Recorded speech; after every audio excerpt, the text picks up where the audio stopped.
महागठबंधन के सभी वरिष्ठ नेतागण, इस सभा में बड़े संख्या में युवा साथी, सम्मानित गार्जियन, मीडिया के साथी, माता बहन, सभी को सन पल्ला मुकेश सहनी की ओर से नमस्कार, प्रणाम। साथियों, चुनाव का समय है। ऐसे तो हर 5 साल में 2 बार चुनाव होता है, एक बार देश का प्रधानमंत्री बनाने के लिए और एक बार राज्य का मुख्यमंत्री बनाने का। लेकिन इस बार जो चुनाव है वो देश के प्रधानमंत्री बनाने का है। और साथ ही ये चुनाव बहुत खास है। खास इसलिए है साथियों क्योंकि हमारे देश का संविधान जो है वो खतरे में है साथियों।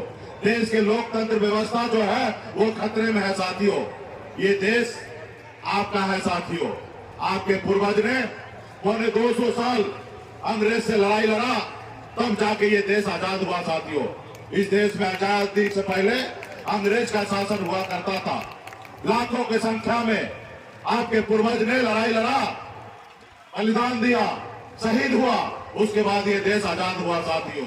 इसलिए साथियों ये देश आपका है, हमारा है, किसी का जागीर नहीं है। आजादी के बाद बाबा साहब भीमराव अम्बेडकर ने हमें एक संविधान बना के दिए साथियों, हमें एक लोकतंत्र बना के दिए। उस संविधान में गरीब, पिछड़ा, दलित को सर उठा के जीने के लिए अधिकार दिया गया साथियों, अधिकार दिया गया। अगर बाबा साहब भीमराव अम्बेडकर का अगर संविधान नहीं होता तो आज आपके बीच में एक मल्लाह का बेटा सीना चौड़ा करके आज बात नहीं रख सकता था। आज हमें इस आजाद भारत में हमें जो भी मिला है वो हमें बाबा साहब भीमराव अम्बेडकर के दिए हुए संविधान से मिला है साथियों। लेकिन ये मोदी जी जो है ये मानते नहीं है संविधान को। इसलिए साथियों जरूरी है इनको बदलने का। आज देखिए देश में जितने भी सरकारी संस्थान थे सबको प्राइवेट किया जा रहा है। और जब वो प्राइवेट होगा तो गरीब, पिछड़ा, दलित का आरक्षण कहा जाएगा। कहीं ना कहीं आरक्षण खत्म हो रहा। आज बनी हुई सरकार को मोदी जी गिरा देते हैं। जो जनता का चुना हुआ सरकार होता है उनको अपने पैसे के दम पर गिरा देते हैं। किसी का बनाया हुआ विधायक को खरीद लेते हैं, सांसद को खरीद लेते हैं। इसलिए साथियों ये लोकतंत्र कहाँ है? आज चुनाव आयोग को अपने जेब में रखे हैं, ईडी, सीबीआई को अपने जेब में रखे हैं। तो इसलिए साथियों ये लोकतंत्र हमारा खतरे में है। तो इसलिए साथियों आपको, हमको लड़ाई लड़ने की आवश्यकता है। जैसे हमारे पूर्वज ने लड़ाई लड़ा था वैसे हमको लड़ाई लड़ने की आवश्यकता है। आज बताइए, एक गरीब मछुआरा परिवार में मैं जन्म लिया, ऐसे परिवार में जन्म लिया जहां एक रोज पिताजी मछली ना मारे तो दूसरे रोज घर पे खाना नहीं बनता। इतने गरीब घर में हम जन्म लिए। हम गरीबी से लड़ते लड़ते बॉम्बे जैसे शहर गए, वहां मेहनत की, मजदूरी की।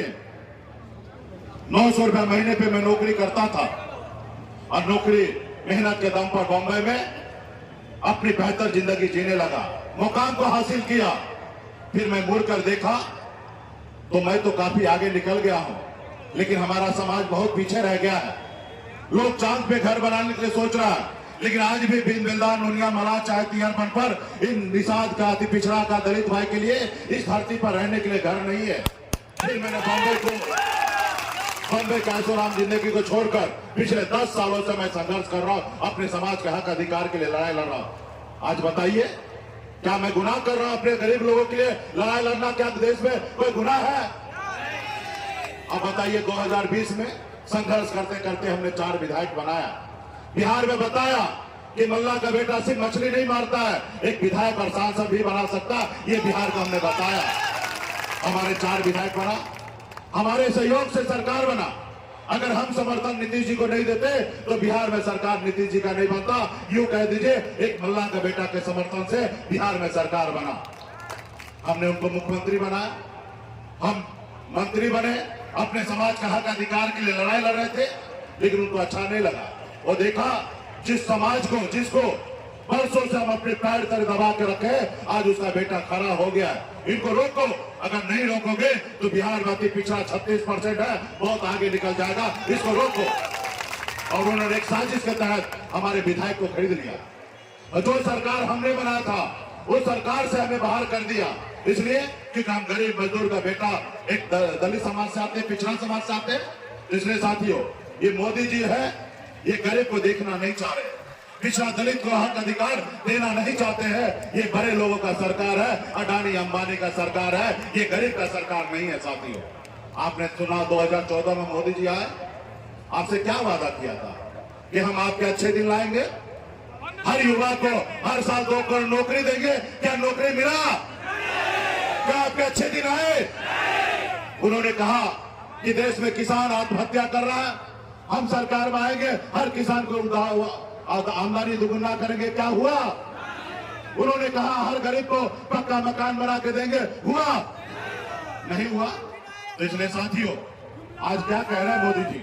हिंदू, मुसलमान, मंदिर, मस्जिद, सनातन। अरे भाई बताइए, आप देश के प्रधानमंत्री हैं, 140 करोड़ देश के माए बाप है, और आप ऐसी शब्द की इस्तेमाल कर रहे हैं। मोदी जी, मैं आपसे हाथ जोड़ के कहता हूं कि कृपया करके 2014 में आपने जो भाषण दिया, वही भाषण देश में दीजिए, जनता के बीच में, और तब जनता का आवाज सुनिए कि जनता क्या कह रहे हैं। जो आपने भाषण दिया था वो भाषण दीजिए। लेकिन 10 साल हो गया, आप कुछ नहीं किए हैं, और फिर भी आपको देश में मौका चाहिए। साथियों, हमारा बाबा साहब भीमराव अम्बेडकर ने संविधान बनाने के समय में बहुत सोच समझकर नेता को सिर्फ 5 साल का समय दिया। आप सरकारी नौकरी में जाइएगा, 58 साल 60 साल तक आप नौकरी में फिक्स हो जाइएगा। लेकिन नेता के लिए 5 साल रखा गया। क्यों? क्योंकि उनको पता था कि नेता झूठ बोलेंगे, और जब नेता झूठ बोलेंगे तो जनता मालिक होगा, और जनता हिसाब किताब लेगा। साथियों, आज नेता मालिक नहीं है, जनता मालिक है। साथियों, नेता सेवक होता है, जनता मालिक होता है। तो आप सभी जनता है। इस देश में 3 तरह के लोग होते हैं। एक वो अडानी अंबानी, जिसको आपसे कोई फिक्र नहीं है, आप मर रहे, खा रहे, पी रहे, जिंदगी जी रहे या नहीं जी रहे, उनको उससे कोई लेना देना नहीं है, वो बड़े लोग होते हैं। एक वो लोग होते हैं जो रात में क्या खाएंगे, कल क्या खाएंगे, उसके लिए फिक्र लगा रहता है, उसके लिए वो परेशान रहते हैं। और तीसरा आप जैसे लोग होते हैं जो नेता को सुनने के लिए आते हैं, क्योंकि आपके पास अच्छा बुद्धि विवेक है, आप चाहते हैं कि हमारा देश आगे बढ़े, आपके अपने बच्चे आगे बढ़े, ये सोचते हैं। तो आप सोचिए कि 10 साल में जो हमारे देश का प्रधानमंत्री झूठ बोलकर सत्ता में रहे हैं, ईडी, सीबीआई सबको अपने जेब में रखते, क्या काम किए नहीं किए, इसका हिसाब आपको लेना है। साथियों, अगर वो अच्छे काम किए हैं तो आपको सोचना चाहिए। अगर वो उन्होंने अच्छा 10 साल में नहीं किया, युवा को नौकरी नहीं दिया, किसान को आय दुगुना नहीं हुआ, हर गरीब को पक्का मकान नहीं बना, तो आपको सोचना है। साथियों, आप 5 साल का बाबा साहब ने समय दिया, उन्होंने 10 साल का ले लिया। अब आपको निर्णय लेना है उनको बदलने का। साथियों, उनको बदलने का। साथियों, इसलिए साथियों, संघर्ष करना पड़ेगा, लड़ाई लड़ना पड़ेगा। आज देखिए, मुझे हम एक आवाज उठा रहे हैं। ये मोदी जी कौन पार्टी से है? भारतीय जनता पार्टी। भारतीय जनता पार्टी कौन है? यही भारतीय जनता पार्टी है। जब मंडल बना, परसेंट आरक्षण को रोक के रखा गया था, साथियों, वही मंडल वाले लोग हैं। ये आपके लिए सोचेंगे? ये आपके हाथ से गिलास पानी नहीं पिएंगे और ये आपके लिए संसद भवन में बात करेंगे? नहीं करेंगे साथियों, कभी नहीं करेंगे। ये सिर्फ आपको गुलाम बनाना चाहता है, आपको कभी नहीं चाहेगा कि आप मालिक बनिए। साथियों, इसलिए साथियों, विचारधारा की लड़ाई है। हम लालू प्रसाद यादव जी की विचारधारा को मान रहे। आज देखिए, अभी अमित शाह जी आए थे, बिहार में झूठ बोल रहे थे, और हम हैं बिहारी, कोई हमारे राज्य में आके और हम ही को सिखा के जाए, झूठ बोल के जाए, तो भला कैसे हम रुक जाएंगे? हमने उनको याद दिलाया कि गृह मंत्री जी, आप जो कह रहे हैं कि कांग्रेस पार्टी ने ओबीसी आरक्षण को रोक के रखा, आप थोड़ा इतिहास को पढ़ लीजिए। ओबीसी आरक्षण को कांग्रेस ने नहीं रोका। कांग्रेस ने ओबीसी का मंडल कमीशन का 40 सिफारिश में 2 सिफारिश अभी तक लागू हुआ, वो भी कांग्रेस ने किया। 27% आरक्षण हो या 27% हो एजुकेशन में आरक्षण हो, ये दोनों सिफारिश ने कांग्रेस पार्टी ने किया। ये बात सही है। 40 सिफारिश में से 38 सिफारिश नहीं की है, जिसके कारण आज सत्ता में नहीं है। लेकिन आपको सत्ता में पावर में है। 7 साल आप स्वर्गीय अटल बिहारी वाजपेयी जी सत्ता में थे, 10 साल से मोदी जी है। क्या आपके हाथ में मेहंदी लगा है? क्या आप ताली बजा रहे हैं? आपको करना चाहिए था, लेकिन आपने तो कुछ भी नहीं किया। और आप झूठ बोल रहे हैं कि अटल बिहारी हमारे कांग्रेस पार्टी रोक के रखा, उनको बुरा लग गया। अब बुरा ऐसा लगा कि 2 घंटे में हमारा वाई प्लस सुरक्षा लेके चला गया। अब बताइए, ये देश का लोकतंत्र व्यवस्था है? क्या संविधान को मानते हैं? अरे भाई, वाई प्लस सुरक्षा को क्यों मिला था? हमारे जान माल का खतरा था, इसलिए मोदी जी ने दिया था, भारत सरकार ने दिया। हमारी बात से आपको नाराजगी हो सकता है, लेकिन इसका यह मतलब कि आप हमारा सुरक्षा हटा लीजिएगा। तो मोदी जी, आप सुरक्षा ले लीजिए, मुझे कोई फर्क नहीं पड़ता है। हम गरीब घर में जन्म लिए हैं, कोई सुरक्षा लेके जन्म थोड़े लिए थे। हमारे लिए तो लाखों करोड़ों युवा हमारे साथ खड़ा है और आगे चलने के तैयार है। और ये मोदी जी चाहते हैं, ये दो गुजराती चाहते हैं कि बिहारी को डरा देंगे। तो ये बिहारी दो गुजराती से डरेगा? क्या गुजराती से बिहारी डरेगा? तो फिर ये इनको पता नहीं है कि बिहारी जो होते हैं ना, एक बिहारी 100 पे भारी होते हैं। अगर अपने आप पे आ जाए तो एक बिहारी 100 पे भारी होते हैं। तो इसलिए साथियों, मजबूती से हमारे लोकसभा का मुंगेर लोकसभा के प्रत्याशी बहन कुमारी अनीता जी राष्ट्रीय जनता दल के उम्मीदवार हैं। आप सभी से आग्रह करने के लिए है कि मजबूती से इनका लालटेन छाप पर 2 नंबर बटन पर इनको अपना मत दीजिए, ताकि ये जीते और गरीब समाज से है, आपके हक अधिकार के लिए लड़ाई लड़ेंगे। और प्रेजेंट में जो सांसद है, उनके बारे में हमको क्या कहना है? आप सब जानते हैं हमसे ज्यादा कि जब रोड से जाते हैं तो अपने गाड़ी का कांच दरवाजा भी नहीं खोलते हैं और कांच भी नहीं गिराते और आपसे सही से बात भी नहीं करते हैं। वो अपने आप को शहंशाह मानते हैं, अपने आप को राजा मानते हैं। अगर राजा है, शहंशाह है, तो उनको घर में रहना चाहिए। अगर जनता के बीच में आना है तो जनता का सेवक बनिए, जनता का दुख दर्द के लिए खड़ा होइए। आज हमें 4 जगह सभा करना था। हमको तेजस्वी जी को 4 जगह सभा करना था। मुंगेर लोकसभा में 2 जगह, उजियारपुर में 2 जगह, लेकिन टेक्निकल इशू होने के कारण जो हमारी हेलीकॉप्टर था वो सर्विसिंग के लिए चला गया था दिल्ली। और जो हेलीकॉप्टर यहाँ पे सुबह आना था, वो बारिश होने के कारण दूसरे स्टेट से यहाँ पे नहीं आ पाया।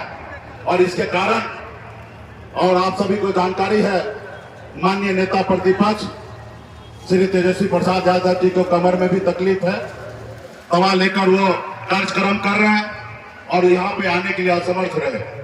तो मैंने तेजस्वी जी ने कहा कि हमें तो तबीयत खराब है और हेलीकॉप्टर का भी दिक्कत हो गया है, तो कृपया करके आप चले जाइए और आप अकेले वहां पे मोर्चा संभालिए, पार्टी के नेता है।